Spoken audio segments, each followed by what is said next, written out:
NNE Stock Analysis Thursday. Is it a buy or not? Watch this 1 minute video till the end to find out. So I'm looking at Nano Nuclear Energy. It is sitting at 24 bucks, right? Almost 25. I'm gonna look out at it from a broader picture. I haven't made a video in a while, right? Who am I, man? But like, yeah, I've done 39,000 videos. I've spent 5 figures on courses and mentors for 5 years. So you don't have to, you know, I've seen what's making me money and what's not. I've just been documenting my journey here live.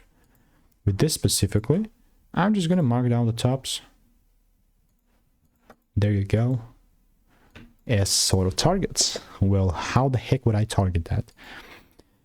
Nothing unusual that the market is kind of correcting down, so is most of the market. So generally speaking, unless I see a full candle close above 27, I'm not really open-minded for buys. But after that, then I think it's going to be all just rainbows and sunshine. Obviously, I'm kidding, but rules must happen in order for me to take things up. And if no rules are met, I'll continue to keep you updated.